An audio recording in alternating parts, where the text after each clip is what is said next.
ಹರೇ ಕೃಷ್ಣ.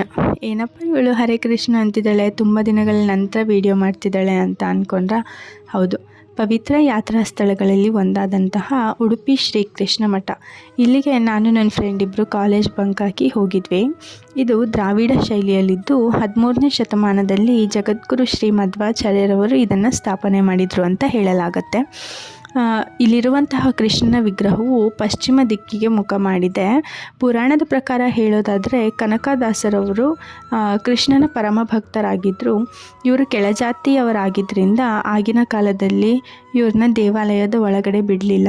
ಆದ್ದರಿಂದ ದೇವಾಲಯದ ಹಿಂದ್ಗಡೆ ಗೋಡೆ ಬಿರುಕು ಬಿಟ್ಟಿತ್ತಂತೆ. ಆ ಬಿರುಕು ಬಿಟ್ಟಿದ್ದಂತಹ ಜಾಗದಿಂದ ಕನಕದಾಸರು ಕೃಷ್ಣನನ್ನು ಭಕ್ತಿಯಿಂದ ಪ್ರಾರ್ಥಿಸ್ತಿದ್ದದನ್ನು ನೋಡಿ ಕೃಷ್ಣ ಇವ್ರ ಕಡೆ ತಿರುಗಿದ್ರು. ಅಂದರೆ ಪಶ್ಚಿಮ ಭಾಗಕ್ಕೆ ಮುಖ ಮಾಡಿಬಿಟ್ಟು ಇವರಿಗೆ ದರ್ಶನವನ್ನು ಕೊಟ್ಟರಂತೆ.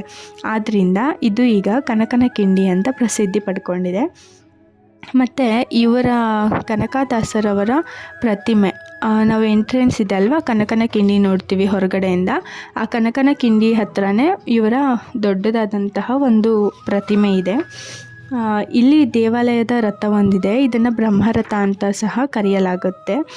250 ವರ್ಷಗಳ ಹಿಂದೆ ವಿಶ್ವವಲ್ಲಭ ತೀರ್ಥರು 1 ಕೋಟಿ ಹಣವನ್ನು ವ್ಯಯಿಸಿಬಿಟ್ಟು ಇದನ್ನು ಸಿದ್ಧಪಡಿಸಿದ್ರು ಅಂತ ಹೇಳಲಾಗುತ್ತೆ. ಇದೀಗ ಶಿಥಿಲಗೊಂಡಿದ್ದರಿಂದ ಗೋಪಾಲ ಆಚಾರ್ಯ ಶ್ರೀಗಳು ಇದನ್ನು ನವೀಕರಿಸಿದರು ಅಂತ ಹೇಳಲಾಗುತ್ತೆ. ಮತ್ತು ಹಾಗೆ ನಾವು ಬಂದ್ವಿ ಅಂತ ಹಾಗೆ ಸ್ವಲ್ಪ ಮುಂದೆ ಬಂದರೆ ರಾಘವೇಂದ್ರ ಸ್ವಾಮಿ ದೇವಾಲಯ ಮತ್ತು ಶಿವನ ದೇವಾಲಯವನ್ನು ಕಾಣ್ತೀವಿ.